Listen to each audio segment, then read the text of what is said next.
So welcome to another Camera Club of Brevard Zoom webinar.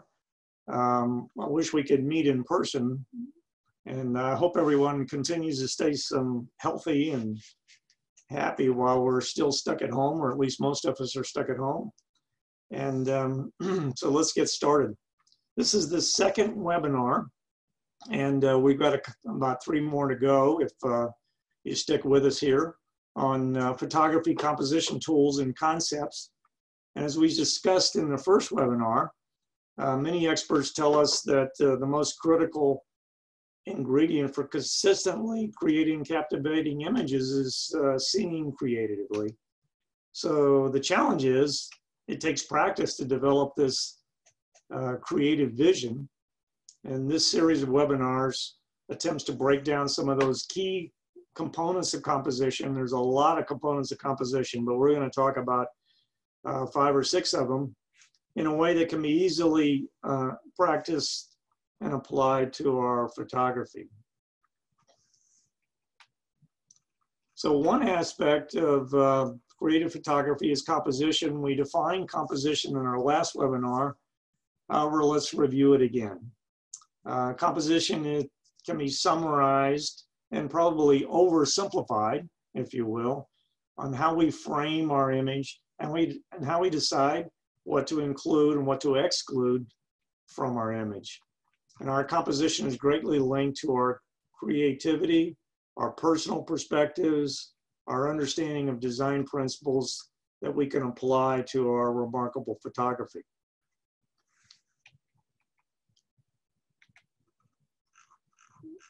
So with these ideas about composition in mind, we're going to break down a few components of composition in these webinars. And tonight, let's explore what's so positive about negative space. And in upcoming webinars, we hope to cover 3 more, frames, lines, and shapes. So my hope is that you'll get a few practical tips that are easily practiced to improve our creative vision and therefore our remarkable photography.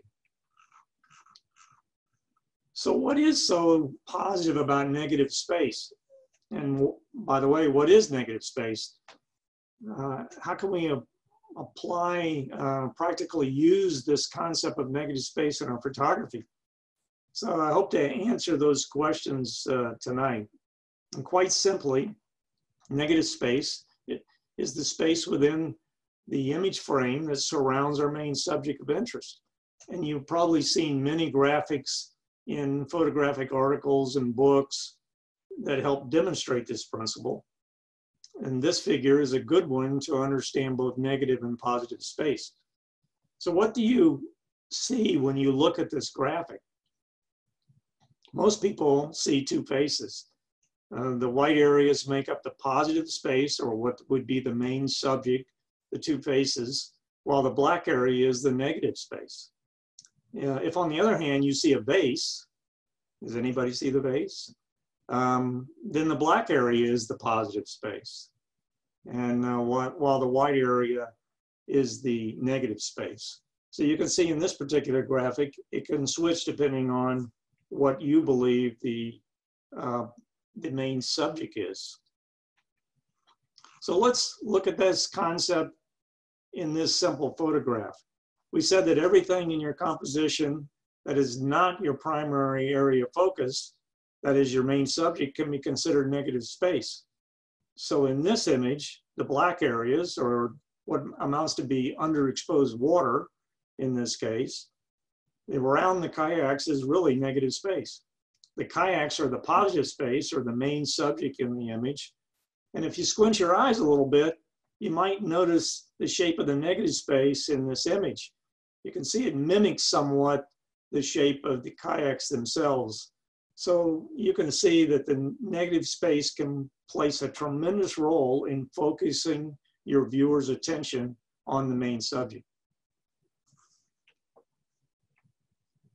By the way, if you have questions, just type them in the chat screen there. That would be great.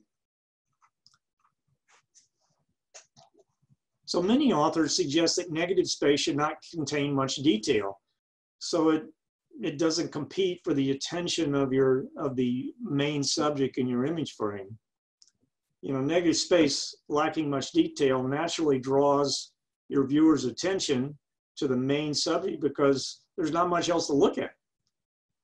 Our brains are programmed to see the contrast and the differences, so naturally we are drawn to the primary image element that is surrounded by the space that doesn't have much detail in it.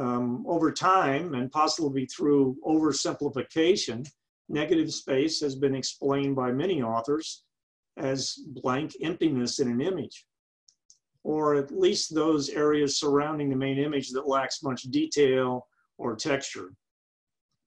And indeed, this is certainly a great way to call attention to your main subject, as can be seen in this image here. However, there's a gentleman by the name of Angelo Allendez, who is founder and editor of EV Magazine. He gives us a new perspective on negative space, which I totally subscribe to, and you may subscribe to it also. He suggests that while negative space has traditionally been thought of as empty, it can just as effectively be bold colors, patterns, textures, or other elements. He more accurately defines negative space as what he calls accentuating space. So we're going to use those words as we go on this evening. In other words, image space that surrounds and accentuates the primary subject is accentuating space. As an example, the accentuating space in this image is filled with textures and lines of grasses in the scrub jay habitat. So what do you think? Does the negative space distract, or does it help set the natural mood? You think it provides more context to the scrub jay story? Or do you think it offers viewers an opportunity to linger a little longer in the image, as we talked about last week? Well, you, the viewer, are the judge here. There's no one else to judge it. If we think of incorporating accentuating space in our photographic art, Angelo suggests that rethinking this whole concept of negative space kind of frees us up to be more creative. We can create a mood, a harmony, a context, and maybe even tell a more interesting story in addition to drawing our viewer's eye to our main subject. Does that make sense?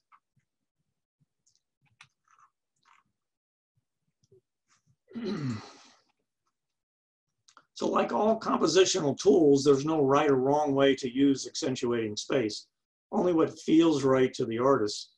And the key is to consider the power of accentuating space to convey mood, harmony, context, and visual balance. So whatever your message or you're trying to convey, whichever feelings you want to evoke, or the story you want to tell, the use of accentuating space affects them all.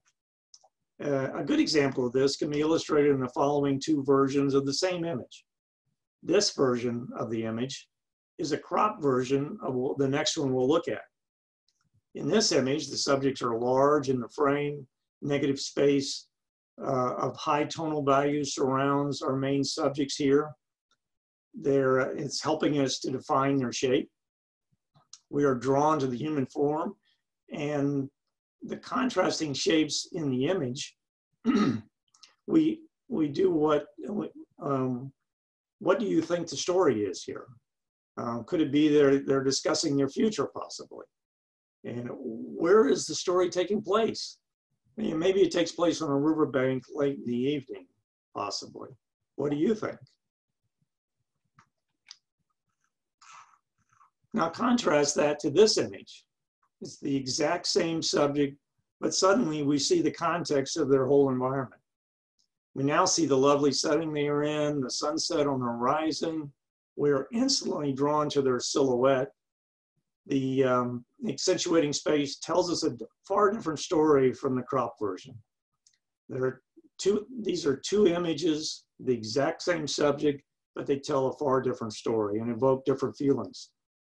And we can think of ourselves, which is the better image? You know, that hard question. We can ask ourselves that, and I believe there's no definite answers. We are dealing with artwork, not physics, as I often say.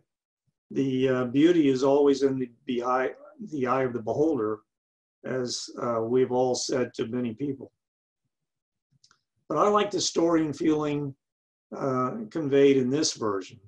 The accentuating space evokes more feeling and emotion, I believe. And with a better understanding of the impact of accentuating space, we can have on our photography.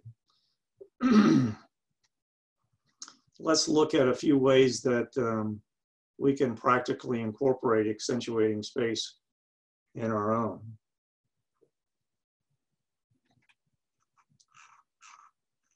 So here are a few practical ways.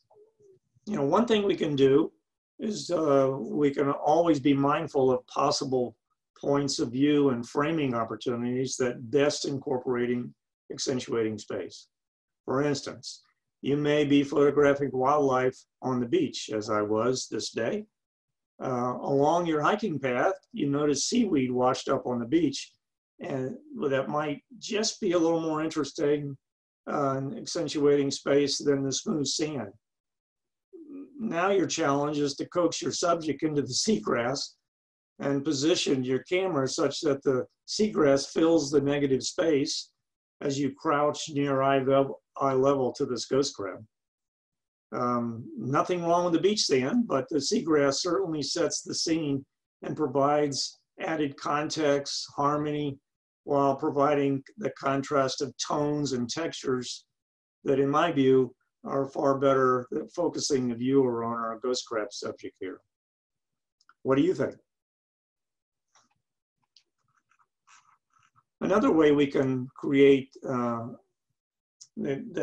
way we can be creative and seek out interesting accentuating space is to seek it out first that has the potential to create a remarkable image, and then just wait for a subject to enter the scene as the key focal point. Find that background first, find that negative space first, and then wait for your subject to appear.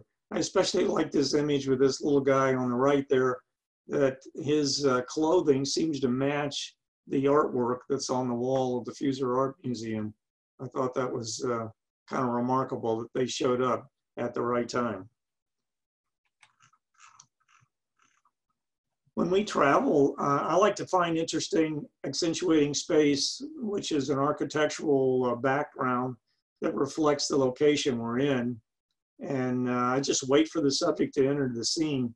Hopefully it's a local and not a tourist, but they are not all remarkable images, obviously, but they help tell the story when you play back to others and share with others, where you visited. So another way to incorporate accentuating space is to simply position your main subject close to the edge or corner of your frame. And this will give your subject more emphasis if your accentuating space does not totally overwhelm the main subject, as in this image. We can create accentuating space by underexposing shadows to create empty, deep blacks in the background. And when an image is exposed or post-processed, for that matter, to create deep blacks, this is known as burning. It's an old darkroom term if you're not familiar with it. Those of you that are have a little gray behind your ears like me might remember this term of burning. It's specific areas during the print exposure process back in the darkroom days, where you essentially burn the photographic paper to turn it darker. So it's still known as burning, to turn that background black like that. You can do that by just underexposing, especially when you have a high contrast scene. Conversely, you can do the same thing with a large or very wide dynamic range. You can create this emptiness in the frame by looking for these high contrast scenes and which causes the shadows to expose in these deep blacks, and the highlights to essentially burn out or come close to burning out to either white or near white. And this is known as dodging. It's another old darkroom term, which is the opposite of burning. But you can see where you can form some really great and negative or accentuating space in this condition as well.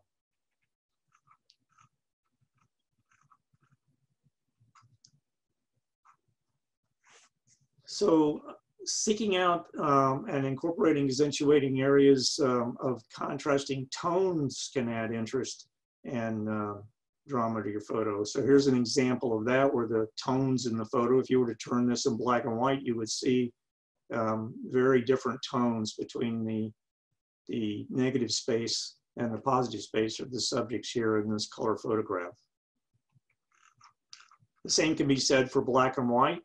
You know, seeking out contrasting tones in a black and white image is always a great way to focus your attention and add interest to a black and white photo. One way to add focus to your primary subject is to surround it with an expanse of the contrasting color. Here we have the orange and blue, or pardon me, orange and reds. Superimposed on a field of blue sea. There's no way you're going to miss this image, but also or miss this subject, but also the textures provide extra interest to the photograph.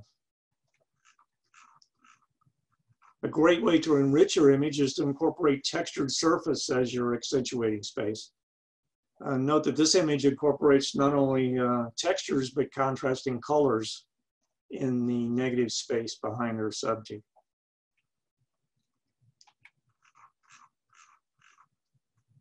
Sometimes when we step back and offer the viewer less subject and more of the subject's surroundings, we can invoke more emotion and interest in the image. I was careful also to place Nancy, my wife, in this image in one of the window frames to make double sure viewers didn't miss her in the image.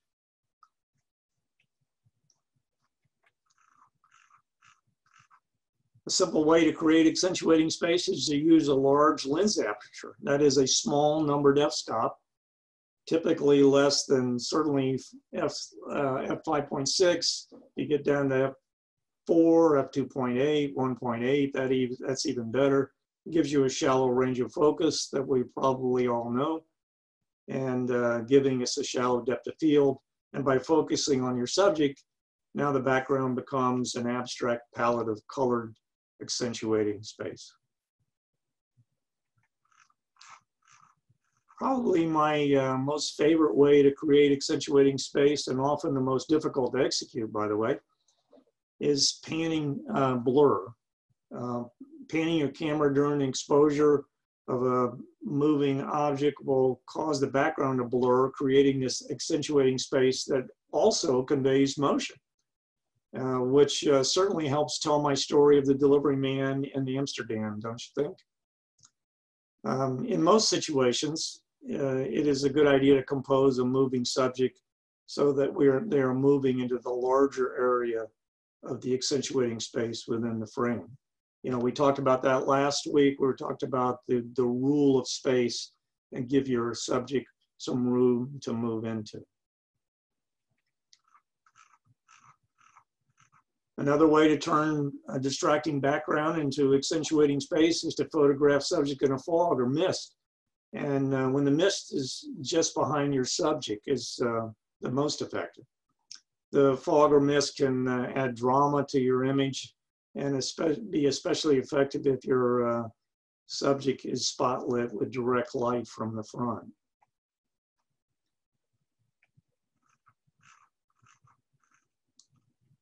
One of the easiest accentuating space to photograph is the sky. Shooting a subject in the sky like a plane or a bird or a kite can be even more interesting if you incorporate the abstract shapes of the tall buildings in your accentuating space. The added shapes can create an even more remarkable image. while still focusing your viewer on your primary subject there.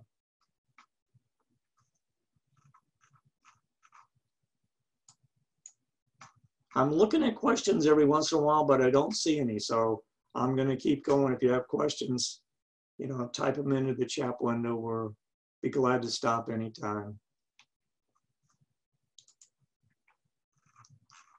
So here's a quick travel tip. When photographing statues, you can use this look-up principle. Either statues or points of interest that you may come upon.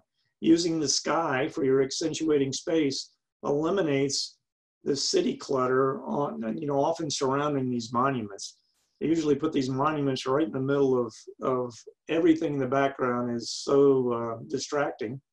So it makes for a more interesting photo if you just get down low and use the sky to help profile your statue or point of interest. You know, one thing in this image comes to, a saying comes to mind, I think I found in an old Kodak photography pocket guide, was good composition often requires bending your mind and your knees. And in this case, I had to bend my knees a little bit in order to get this statue with a negative space or accentuating space with the sky in the background. So you may want to try that. Conversely, to looking up, we can get up high and shoot down. A vantage point where you can shoot downwards will likely present a very large, expansive view of the ground. And this provides you with a large accentuating space and an unusual point of view for most photos. It presents a greater emphasis on the primary subject matter as well by having that large accentuating view of the background. Repeating patterns is always such an interesting accentuating space for many images. If you come across a scene that presents repeating pattern, like we suggested earlier, find a good vantage point and wait for something or someone to enter the scene. It'll always make for an interesting photo. I like the comment I got from TJ. He says, at my age, knees are hard to bend. Mind is already bent. Good point, TJ. I think mine too.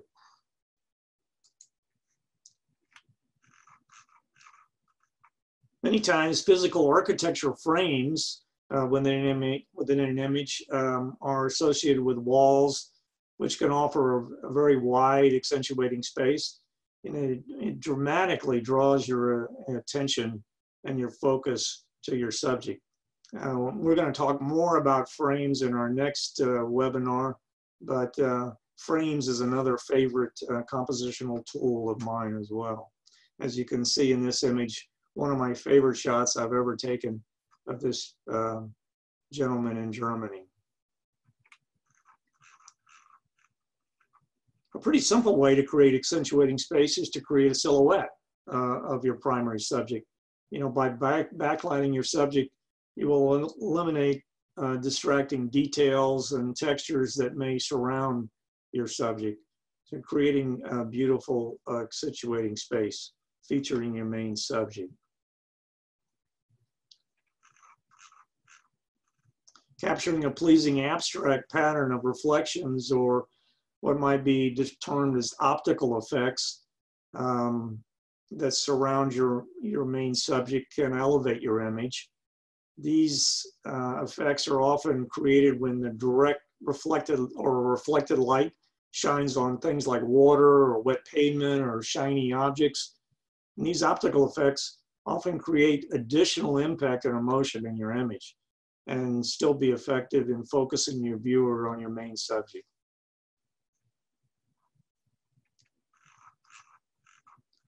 So in closing, I have noticed the more attention I pay to negative or accentuating space in my photography, the more tuned in I am to seeing what's in the background, especially immediately behind my main subject, which is a good thing.